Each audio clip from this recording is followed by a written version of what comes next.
안전보건 휴먼 에러. 연구원님, 어제 옆 건물에서 불이 났었어요. 아니, 왜? 연구원이 실험용의 교반을 하려고 실험 장치를 가동시킨다는 것이 그만 가열 스위치를 켜서 화재가 났다고 하네요.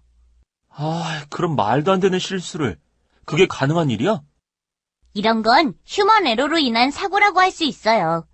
평소에 잘 알고 있는 실험이라고 하더라도 실험자가 결국은 사람이기 때문에 에러를 범할 수 있고 에러가 결국 사고로 이어지는 것이죠. 그렇구나. 그런데 피해는 어느 정도야? 다행히 다친 사람은 없는데 실험 장치가 불에 탔고 불을 끄려고 분말 쏘아기를 사용해서 실험실 내부가 엉망이 되었다고 해요. 사람이 다치지 않았다니 다행이네. 나도 요즘 졸업 논문 준비로 실험을 반복해서 하고 있는데 또 진로 고민 때문에 실험 중에 딴 생각을 할 때가 많은데 조심해야겠는걸? 네, 그럼 오늘은 저와 함께 휴먼 에러에 대해 알아보고 예방 방법도 함께 살펴보도록 해요. 그래, 알림아. 그럼 부탁할게.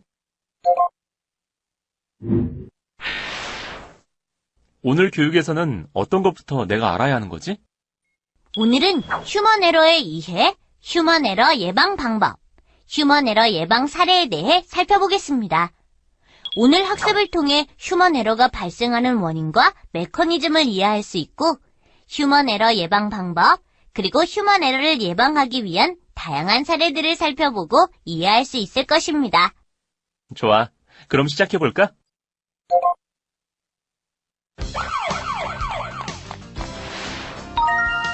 (1) 휴먼 에러의 이해. 자, 먼저 휴먼 에러란 허용 범위를 벗어난 일련의 행동으로서 시스템의 성능, 안전 또는 효율을 저하시키거나 감소시킬 잠재력을 갖고 있는 부적절하거나 원치 않는 인간의 결정이나 행동이라 정의할 수 있습니다. 그런데 휴먼 에러는 왜 일어날까? 네, 그것은 인간의 실수 메커니즘을 통해 파악할 수 있습니다. 사람은 첫째, 입력 착오, 즉 감각 혹은 지각 입력의 착오가 있기 때문이며 둘째, 중재 혹은 정보 처리 착오를 일으키는 처리 착오가 있기 때문입니다. 또 셋째, 신체적 반응 및 인간 제어의 착오가 일어나는 출력 착오도 있기 때문이죠. 참고로 인간의 정보 처리 단계를 마우스로 클릭해서 확인해 보세요.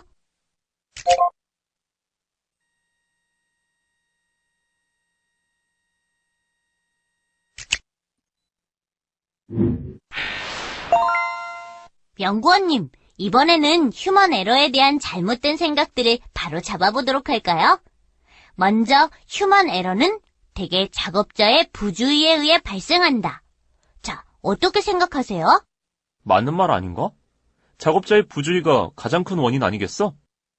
연구원님, 그렇지 않습니다. 공정 안전과 관련된 대부분의 에러는 적절한 관리에 의해 예방될 수 있어요. 즉, 적절한 관리가 보다 중요한 것이죠. 자, 다음으로 에러는 우연히 발생하고 그것들은 예견될 수 없는 경우가 대부분이다. 이건 어떻게 생각하세요? 그건 아닌 것 같아. 모든 에러는 예방 가능한 원인들로 구성되어 있을 것 같은데? 이러한 에러들은 예견이 가능하다고 생각해. 네, 맞는 말씀입니다. 자, 그럼 하나 더. 모든 에러는 나쁠까요? 실패는 성공의 어머니라는 말이 있잖아. 에러는 배우기 위해 필수적인 것이 아닐까? 네, 맞습니다. 물론 에러의 결과는 나쁘죠. 하지만 결과가 발생하기 전에 대부분의 에러는 복구될 수 있다는 점을 우리는 알아야 합니다. 참고로 에러와 비슷한 의미를 가지는 실패, 실수, 위반의 정의도 함께 살펴보도록 할까요?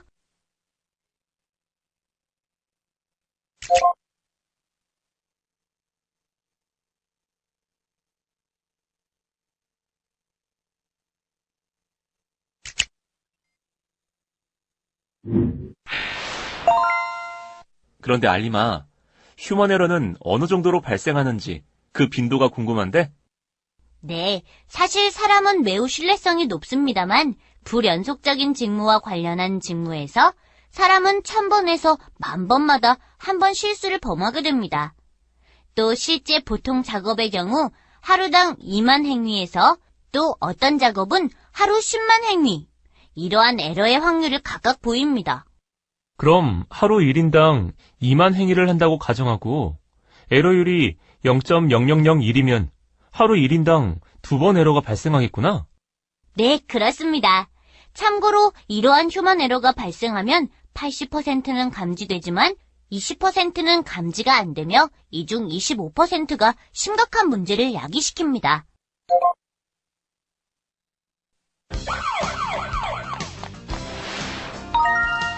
2. 휴먼 에러 예방 방법. 휴먼 에러를 예방하기 위한 방법으로는 선발, 훈련, 동기부여 캠페인이 있습니다. 먼저 선발이란 직무 적성에 적합한 작업자를 선발하여 적재적소에 배치하는 것을 의미합니다. 그리고 훈련은 물질에 대한 이해, 보유 상황, 사용되는 상태 등을 평가하는 세심한 주의를 전달할 수 있는 올바른 훈련을 실시하는 것이죠.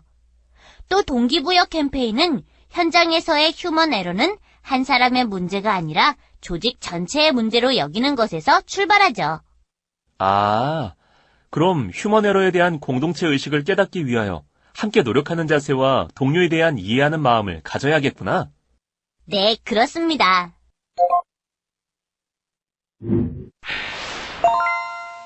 휴먼 에러는 작업자의 행동적 측면에서 근원적 예방이 가능한데요. 이는 작업자에 맞는 직무 분석 및 인간공학적 설계를 통하여 작업 환경을 작업자의 행동 특성에 맞추어주는 것이죠. 맞아.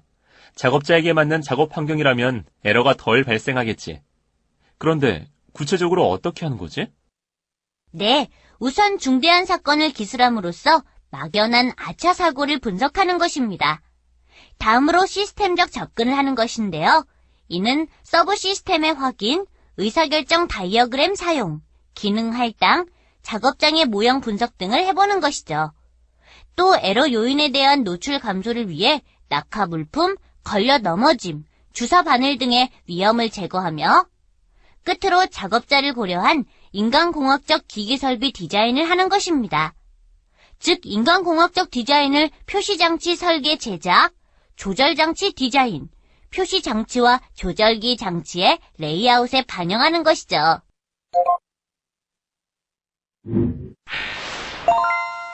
휴먼 에러 예방을 위해서는 작업자의 특성을 이해하는 것이 필요합니다. 먼저 신입자의 특성으로는 새로운 현장의 업무에 익숙하지 못하며 정보를 입수하여 취사 선택하고 단기 기억한 것을 계획대로 이행하지 못하는 경향이 높습니다.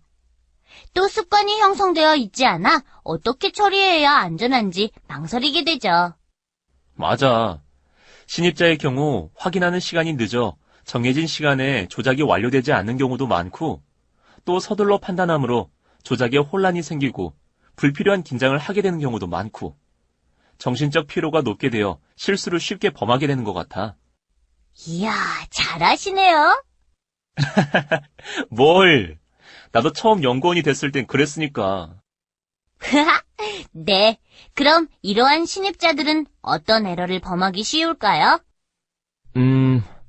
일단 지각 정보에 의한 취사 선택이 생각대로 행해지지 않는 것 같아.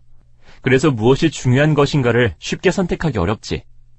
또 새로운 정보를 쉽게 기억하고 활용하는 여유가 없어. 기억량이 적고 확실치 않은 부분도 있고 또 기억하고 있는 것이 바로 생각나지 않을 경우도 많아. 네, 맞습니다. 또한 결심이 뒤따르지 않아 자신이 없고 중요한 것에서 초점이 흐려지기 쉬우며 최악 상태로 되었을 때야 겨우 눈치를 채기도 합니다. 그리고 여유가 없고 정신적 긴장 상태에 직접적인 결함이 있죠.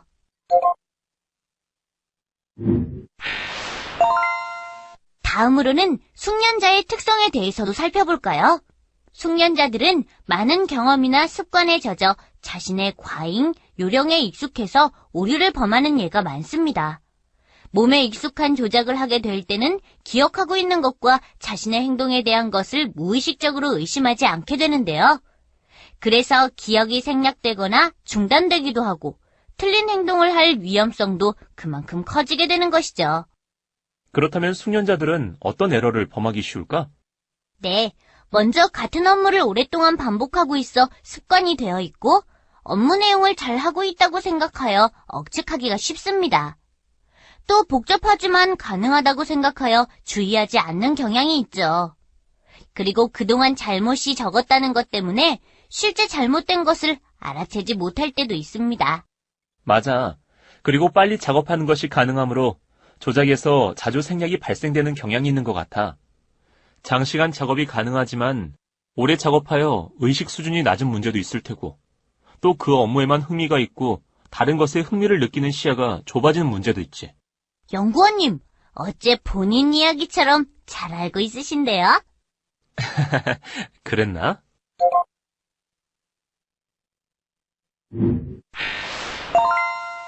휴먼 에러 예방을 위해 끝으로 기타 범하기 쉬운 휴먼 에러를 살펴보도록 할까요?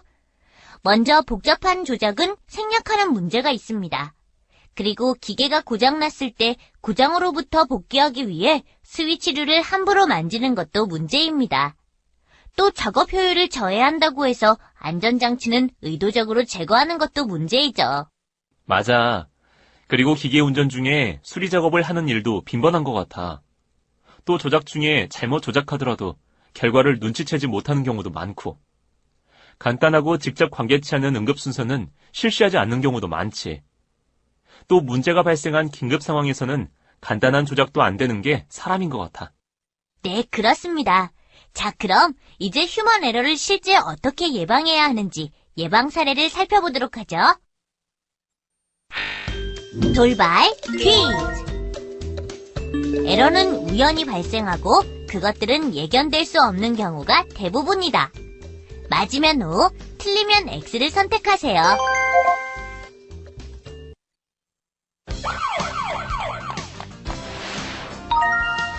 3. 휴먼 에러 예방 사례. 자, 이제부터는 휴먼 에러 예방 사례를 살펴볼 텐데요. 먼저 인간의 행동 특성으로 인한 휴먼 에러 예방법을 살펴보겠습니다. 첫째, 작업의 에러 방지입니다.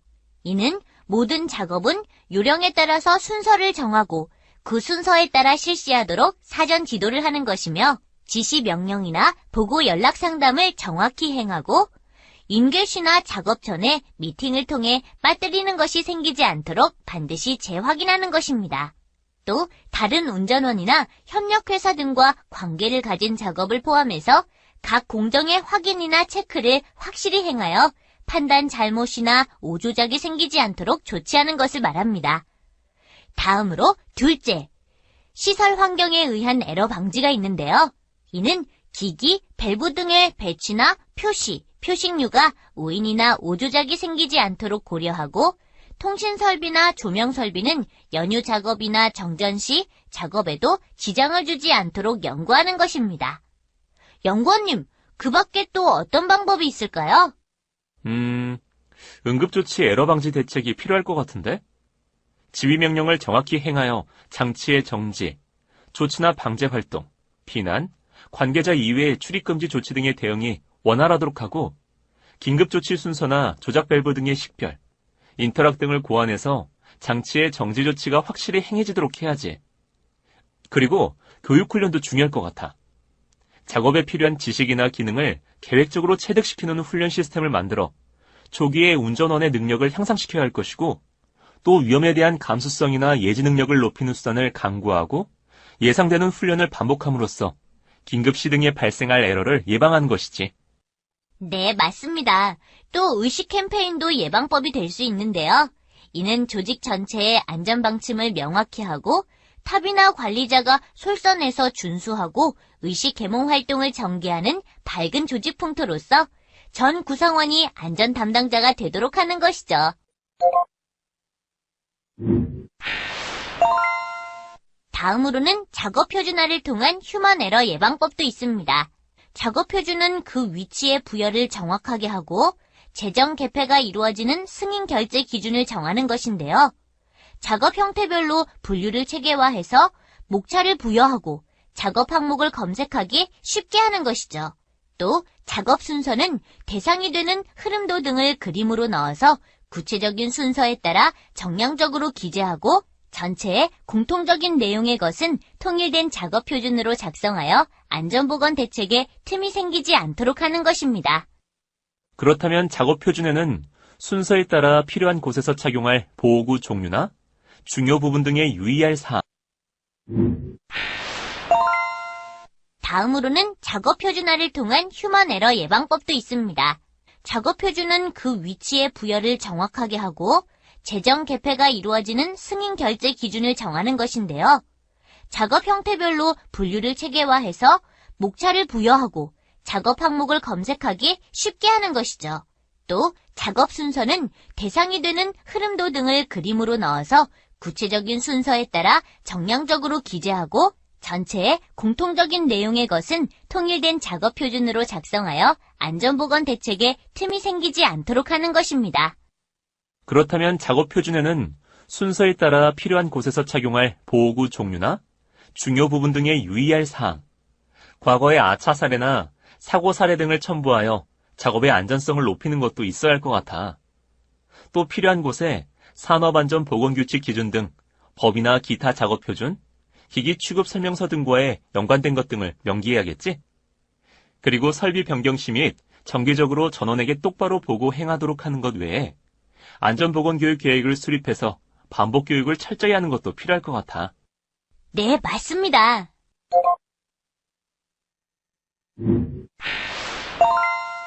계속해서 이번에는 정확한 업무 인수 인계를 통한 휴먼 에러 예방법을 살펴볼까요? 첫째, 인계 시 업무 기록은 작업의 개시로부터 상황, 조치, 종료 등에 대해서 시간 순서대로 기재하여 이상 시 확인이 가능하도록 해야 합니다. 둘째, 직접 교대 인계 시는 모두 만나서 실시하고 각 담당 장치 운전원과 운전원 간에 인계해야 합니다. 셋째, 특히 중요한 작업이나 계속하고 있는 업무의 인계 시는 안전에 대해서 기재한 내용과 같이 현장에서 작업 상황을 확인하지 않으면 안 되며, 넷째, 쉬는 기간이 있는 이후 인계 시는 쉬는 동안의 경과 상태도 함께 인계를 실시해야 합니다. 맞아. 잘못된 인수인계로 사고가 발생하는 경우도 많은데 정확한 업무 인수인계는 정말 중요해. 네, 그렇습니다.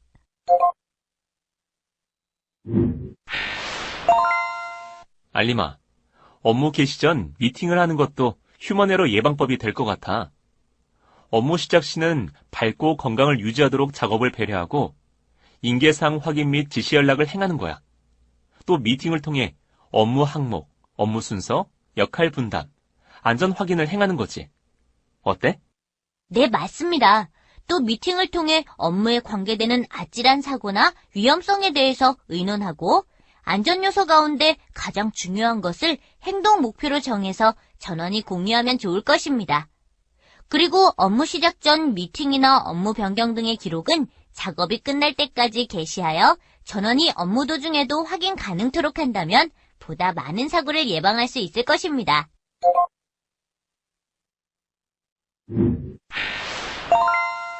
다음으로 살펴볼 휴먼 에러 예방법은 명확한 업무 지시입니다. 첫째, 지시 명령은 서식화된 지시 명령서 등의 발행 일시, 장소, 건명, 목적, 내용 등의 항목을 기재하여 시행하며 구두 명령은 가능한 피해야 합니다. 둘째, 비정상 작업의 작업 지시 명령서는 작업 지시자, 감독자, 운전원 등의 확인란을 만드는 것입니다. 셋째, 지시 명령서는 전원이 준수하도록 하기 위하여 추상적인 표현은 피하고 지시받는 사람의 오해가 생기지 않도록 써서 수치로 나타낸 것은 수치화하도록 합니다. 다음으로 넷째, 지시사항 중 안전 포인트를 기억하여 오랫동안 반복하는 작업에 대해서는 감독자 자신도 안전 확인을 수시로 행하도록 체크 항목을 넣어야 합니다. 끝으로 다섯째, 애매한 세부 지시 또는 전달 사항에 대해서도 구두는 피하고 지시 전달 메모를 실시하도록 합니다. 자, 이제 마지막으로 업무 공유를 통한 휴먼 에러 예방법을 살펴보겠습니다. 첫째, 업무에 관계 있는 보고, 연락, 의논은 담당 및 책임 구분이 되도록 명확하게 실행합니다. 둘째, 운전, 업무상의 변화는 어떤 작은 것이라도 보고 의논하여 지시의 철저를 도모해야 합니다. 셋째, 시운전이나 기기 보존 등의 비정상 작업은 미리 작성해서 순서에 따라 관계자와 면밀한 연락을 취하여 실시하도록 합니다. 넷째, 특히 보전 작업 등에 관계되어 있는 관계자와의 보고, 연락, 의논은 문서 등으로 확인 수단을 강구해야 합니다. 그리고 다섯째, 업무상의 처치나 경과 및 결과는 적절한 기록을 취하여 확실하게 인계를 행하고 책임자 등에 보고하여 확인을 얻도록 합니다. 끝으로 여섯째, 업무 과정에서 체험이나 아차사고 경험 등은 양식화된 보고서로 기재하여 속히 제출하고 수평 전개를 하는 것도 검토회의를 개최해서 해결을 도모해야 합니다. 이야, 정말 오늘 배운 대로만 한다면 휴먼 에러 때문에 일어나는 사고는 없을 것 같아. 알림아, 오늘도 너무 고마웠어. 이번 시간 학습한 내용을 정리해 보도록 하겠습니다. 1. 휴먼 에러는 허용 범위를 벗어난 일련의 행동이며 시스템의 성능, 안전 또는 효율을 저하시키거나 감소시킬 잠재력을 갖고 있는 부적절하거나 원치 않는 인간의 결정이나 행동을 의미합니다. 2. 휴먼 에러 예방을 위한 일반 원칙에는 첫째, 직무 적성에 적합한 작업자를 선발하여 적재적소에 배치함으로써 휴먼 에러 발생 확률을 감소시키는 선발이 있으며 둘째, 물질에 대한 이해, 보유 상황, 작업에 사용되는 상태 등을 평가하는 세심한 주의를 전달할 수 있는 올바른 훈련이 있습니다. 그리고 셋째, 현장에서의 휴먼 에러는 한 작업자의 문제가 아니라 회사 전체의 문제이므로 휴먼 에러에 대한 공동체 의식을 깨닫기 위하여 함께 노력하는 자세와 동료 작업자에 대한 이해하는 마음을 가지도록 하는 동기부여 캠페인이 있으며 끝으로 작업자에 맞는 직무 분석 및 인간공학적 설계를 통하여 작업 환경을 작업자의 행동 특성에 맞추어주는 것입니다. 3. 작업자의 행동 형성 요인에 근거한 휴먼 에러 예방은 첫째, 신체적 능력을 향상시킬 수 있도록 작업 내용을 작업자의 업무 능력을 고려하여 설계하거나 작업자의 정신적 부하 능력, 집중 능력, 신규 작업 여부 등을 고려하는 올바른 작업 관리를 하는 것입니다.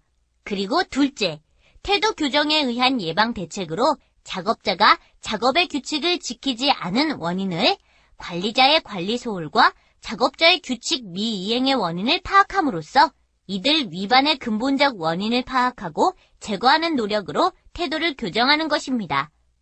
또 셋째, 관리 방식의 개선으로 기술 정보 교류 향상, 관리 책임자의 대화, 과거 사례 관리, 감독, 사후 추적 강화, 안전성과의 올바른 적용이 필요하며 넷째, 교육 훈련을 실시함으로써 안전의 취약점 해결, 교육 대상별 지식 교육과 실행력 향상 및 경험자의 교육 활용, 소집단 활동 확대 등을 도모하는 것입니다. 덕분에 휴먼 에러에 대한 내용을 잘 알게 되었어. 고마워. 별 말씀을요. 안전보건에 대해서는 제가 책임진답니다. 학습하느라 수고하셨습니다.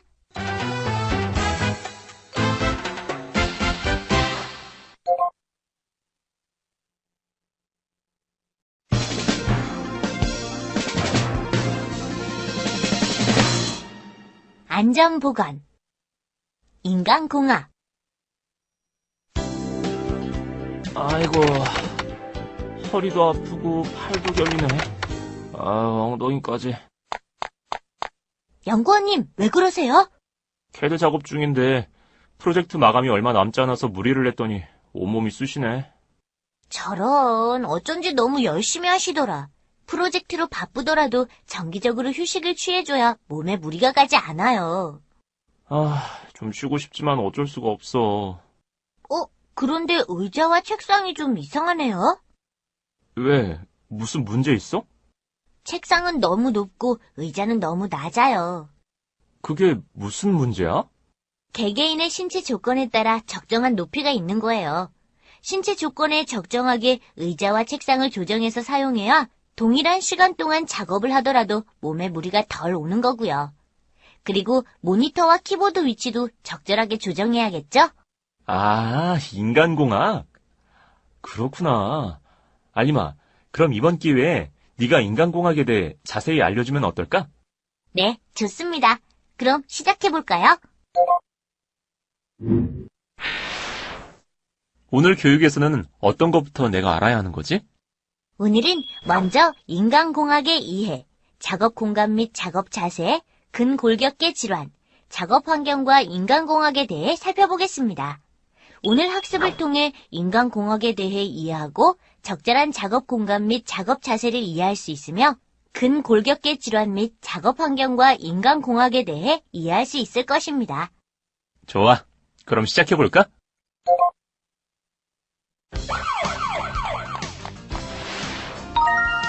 일. 인간공학의 이해. 자, 우선 인간공학의 정의부터 짚어볼까요? 인간공학은 인간의 신체적, 정신적 능력 한계를 고려해 인간에게 적절한 형태로 작업을 맞추는 것을 말합니다. 좀 더 구체적으로 설명드리면 설비, 환경, 직무, 도구, 장비, 공정, 그리고 훈련 방법을 평가하고 디자인하여 특정한 작업자의 능력에 접합시킴으로써 직업성 장애를 예방하고 피로, 실수, 불완전한 행동의 가능성을 감소시키기 위함인 것이죠. 쉽게 말해서 사람들에게 알맞도록 작업을 맞추어주는 과학 또는 지식이란 말이지. 역시 이해가 빠르시네요.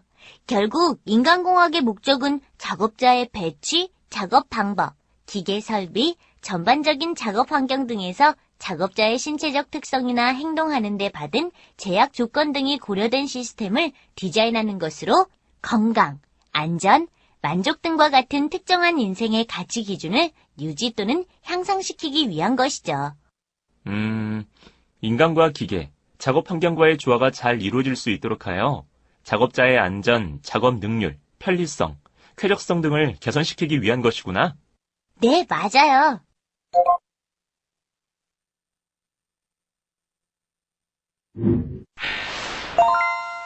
연구원님, 그렇다면 인간공학은 왜 필요하고 어떤 분야에 적용되고 있을까요? 인간공학의 필요성은 여러 가지 이유로 설명될 수 있을 것 같아. 산업재해 감소, 생산 원가의 절감, 재해로 인한 손실 감소, 직무 만족도의 향상, 그리고 기업의 이미지와 상품 선호도 향상, 노사 간의 신뢰 구축 등 다양한 이유가 존재하겠지? 네, 맞습니다.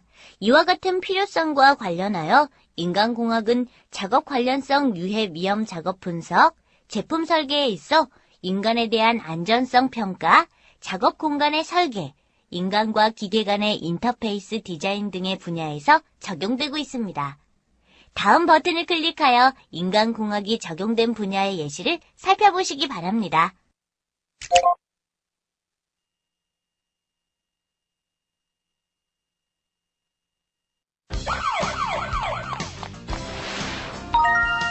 이. 작업 공간 및 작업 자세.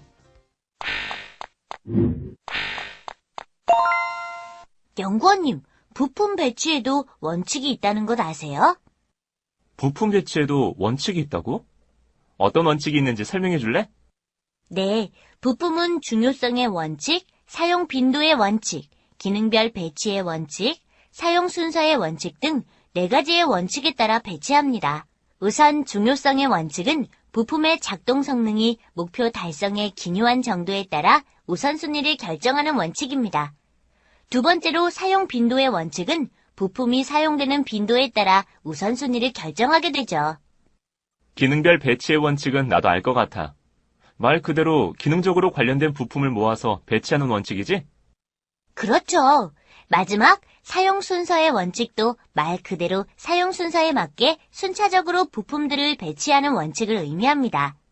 더불어 개별 작업 공간의 설계 지침도 꼭 살펴보세요.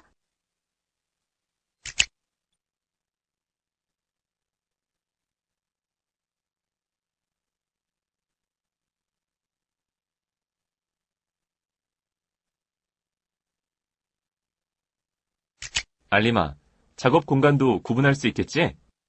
네, 물론입니다. 크게 세 가지로 나눌 수 있는데요. 한 장소에 앉아서 수행하는 작업 활동에서 사람이 작업하는데 사용하는 공간인 작업 공간 포랑면, 앉은 작업자가 특정한 수 작업을 편히 수행할 수 있는 공간의 외곽 한계를 칭하는 파악 한계, 특정 공간에서 작업하는 구역을 칭하는 특수 작업역이 있습니다. 돌발 퀴즈! 사용 빈도의 원칙이란 부품의 작동 성능이 목표 달성의 기묘한 정도에 따라 배치의 우선순위를 결정하는 원칙을 말한다. 맞으면 O, 틀리면 X를 선택하세요.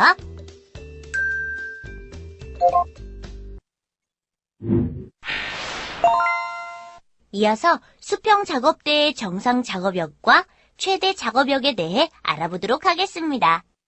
정상 작업력과 최대 작업력이라고? 네, 정상 작업역은 그림에서와 같이 전환을 자연스럽게 수직으로 늘어뜨린 채 전환만으로 편하게 뻗어 파악할 수 있는 구역을 말하며 약 34에서 45cm 범위 내를 말합니다. 최대 작업 영역은 전환과 상환을 곧게 펴서 파악할 수 있는 구역으로 대략 55에서 65cm가 됩니다. 알림아, 그렇다면 작업대의 설계에도 지침이 필요하지 않아? 네, 맞아요. 그래서 작업대 설계에는 최적 높이 설계 지침이 있습니다. 이 지침에 따르면 최적 높이란 작업대의 높이는 상완을 자연스럽게 수직으로 늘어뜨리고 전환은 수평 또는 약간 아래로 편안하게 유지할 수 있는 수준을 말합니다. 하지만 작업대라는 것이 앉은 자세만 있는 것도 아니고 그렇다고 서 있는 자세만 있는 것도 아니잖아. 네, 그래서 착석식 작업대 높이와 입식 작업대 높이에 대한 설계 높이를 구분하고 있습니다. 각 항목을 클릭하여 내용을 확인해 보세요. 착석식 작업대는 의자의 높이를 조절할 수 있도록 설계하는 것이 바람직하며 섬세한 작업은 작업대를 약간 높게, 거친 작업은 작업대를 약간 낮게 설계하도록 합니다. 작업면 하부 여유 공간은 대퇴부가 가장 큰 사람이 자유롭게 움직일 수 있을 정도로 설계합니다. 입식 작업대는 작업의 종류에 따라 설계 높이가 달라집니다. 그림과 같이 정밀 작업의 경우에는 팔꿈치 높이보다 5에서 10cm 높게 작업대를 설계하며 일반 작업의 경우에는 반대로 팔꿈치 높이보다 5에서 10cm 낮게 설계합니다. 힘든 작업의 경우에는 팔꿈치 높이보다 10에서 20cm 낮게 설계하도록 합니다.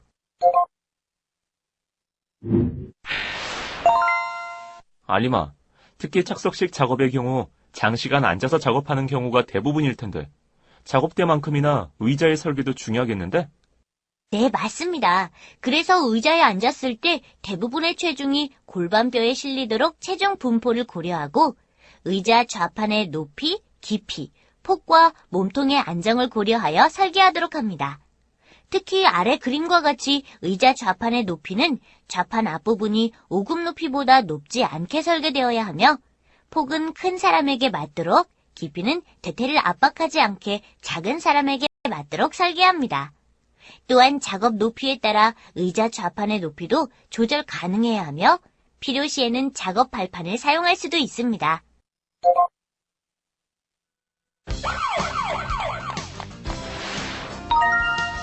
3. 근골격계 질환.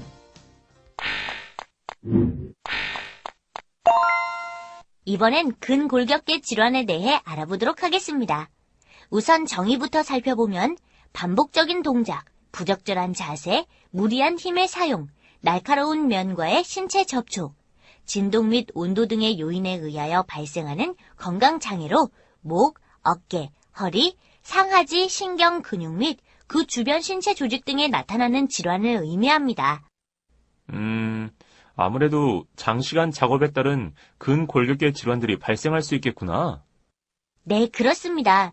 때문에 사업자 또는 해당 기관의 장은 근골격계 부담 작업에 근로자, 종사자가 일하도록 하는 경우 3년마다 근골격계 유해 요인을 조사해야 합니다.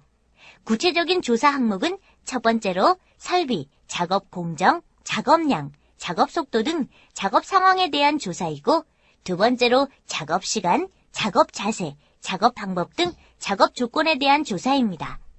세 번째로 작업과 관련된 근골격계 질환 징후 및 증상 유무에 대한 조사를 실시해야 합니다.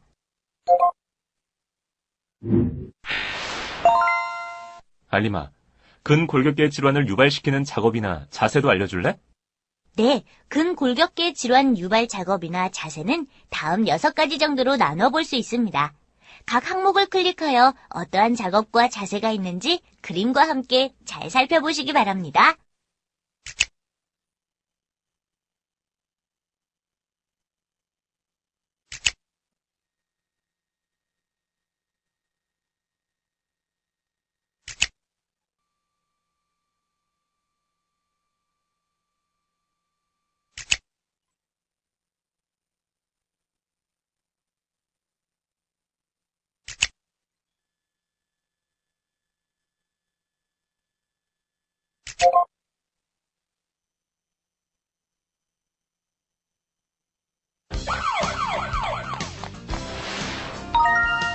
자, 작업 환경과 인간 공학.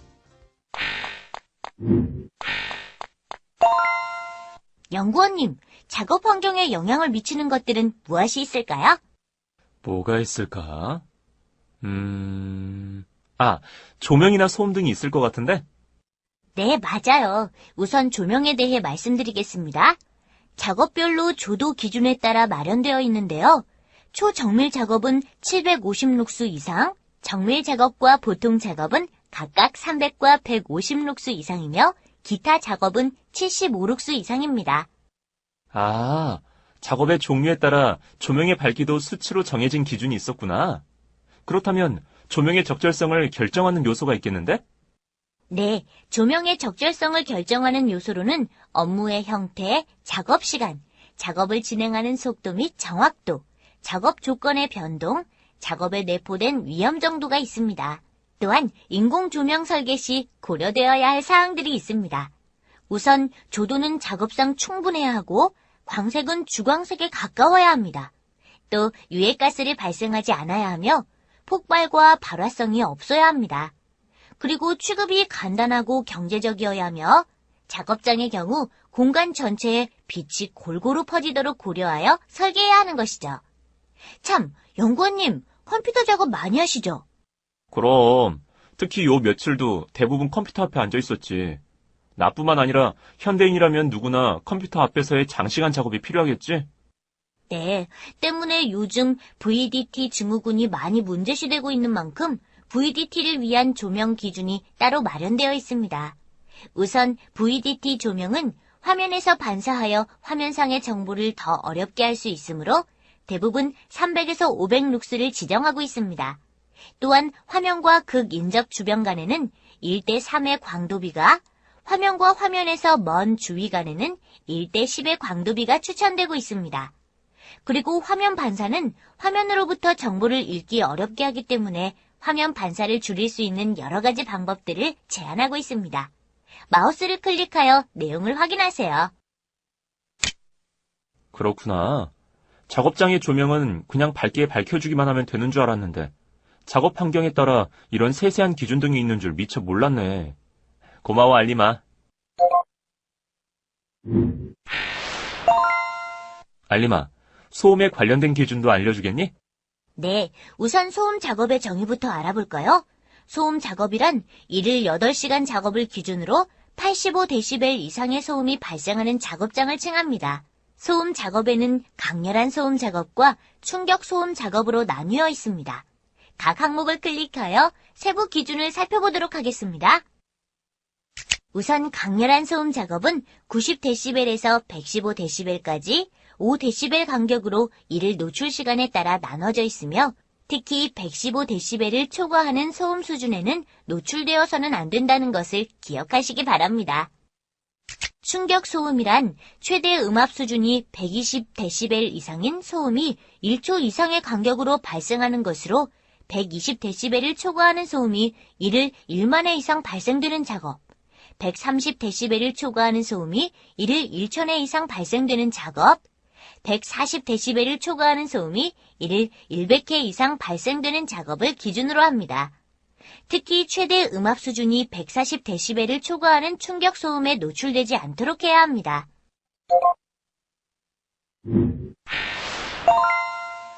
연구원님, 작업 환경 개선의 4원칙에 대해 들어보셨나요? 작업 환경 개선의 4원칙? 글쎄, 작업 환경 개선을 위해 어떤 원칙이 있는지 설명해 줄래? 네, 작업 환경 개선을 위해서는 대체, 격리, 환기, 교육의 4원칙을 꼭 준수해야 합니다. 우선 대체는 유해 물질을 유해하지 않는 물질로 대체하도록 하는 것이고, 격리란 유해 요인에 접촉하지 않게 격리 조치해야 한다는 것입니다. 환기란 유해 분진이나 가스 등의 원활한 배출을 위해 환기해야 함을, 마지막으로 교육은 위험성 개선 방법에 대한 지속적인 교육이 이루어져야 한다는 것입니다. 그렇구나. 안전한 작업 환경을 위해 꼭 기억해야겠는걸?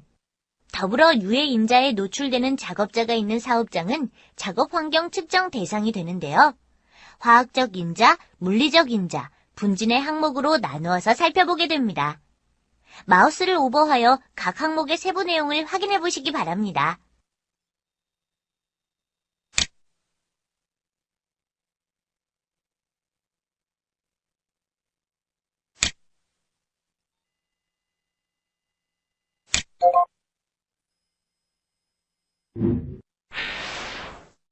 이번 시간 학습한 내용을 정리해 보도록 하겠습니다. 1. 인간공학은 산업재해의 감소, 생산 원가의 절감, 재해로 인한 손실 감소, 직무 만족도 향상, 기업의 이미지와 상품 선호도 향상, 노사 간의 신뢰 구축을 위해 필요합니다.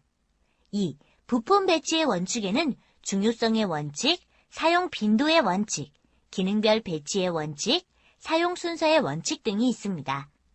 3. 근골격계 질환이란 반복적인 동작, 부적절한 자세, 무리한 힘의 사용, 날카로운 면과의 신체 접촉, 진동 및 온도 등의 요인에 의하여 발생하는 건강장애로 목, 어깨, 허리, 상하지의 신경, 근육 및 그 주변 신체 조직 등에 나타나는 질환을 말합니다. 4. 작업 환경 개선의 4원칙은 대체, 격리, 환기, 교육을 의미합니다.